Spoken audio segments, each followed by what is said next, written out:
Coach Lipsey, we'll just talk about this season coming up. What are the expectations for the Yellow Jackets? I think the expectations for Union County football is always very high. You know, you expect a winner, you expect a good product on the field, and you know, so I don't think the expectations change ever, and that's good. You know, it's important.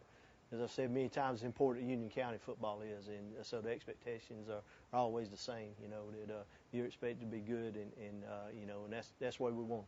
Yeah, and you lost a big part of your offense last year with Marcus Whitener graduating. How do you kind of replace that many yards? Well, it's going to be hard. You know, we lose 9 starters on offense. You know, we lose our offensive line also. We're very concerned there.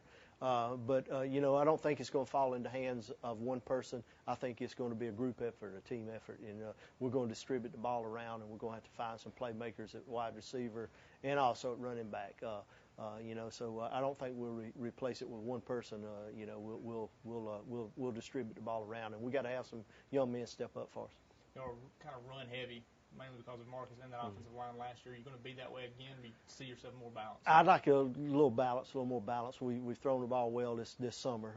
You know, so I think that's going to be a key to us to keep the defenses, you know, kind of confused if we can. You know, and give them different looks, and so I think our run-pass ratio is going to have to be a little closer to 50-50. But and there's a lot of ways to do that. You know, people like the bubble screen now, and people say that's a sweep. You know, that's a running play for them. So I think we're going to have to be very creative offensively, and so we got some things. We got some different looks that we're working on to try to create some confusion defensively and make it hard to prepare for.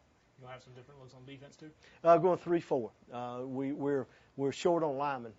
You know, we don't have a lot of depth offensive, defensive with offensive defensive line. So we're going to bring that fourth rusher, that fourth man up, being a linebacker.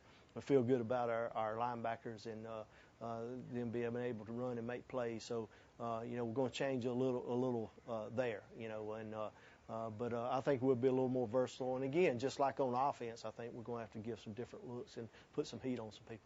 Now, the region last year was really good, and this year you expecting the same thing? Yeah, you know, Clinton returns a lot of people. Riverside got the trigger man back, and be very good. Chapman, you know, coming off their best season, you know, last year. Blue Ridge will be very good. So it's going to be a tough region. But you know, just looking at people coming back, you'd have to say Riverside, Clinton have the most returners, but it'll be a good, you know, good region, good. You know, competition week in and week out. It's going to be a battle till the 10th week of the season, you know, to see who comes out on top. It's kind of the way they like it in that region. Yeah. I mean, last year we had some battles and had two of the best high school football games I've been involved with against Clinton, and you know what you get from them, and they're going to be solid, not going to beat themselves, just good football, and you know. And on the other end of that, you know, airing it out over at Riverside, so we're going to see, a lot of looks. You know, Greer bringing, I think, 17 starters back. I failed to mention them, and but I think bringing, about 17 starters back. So, you know, those three teams there is going to be very tough.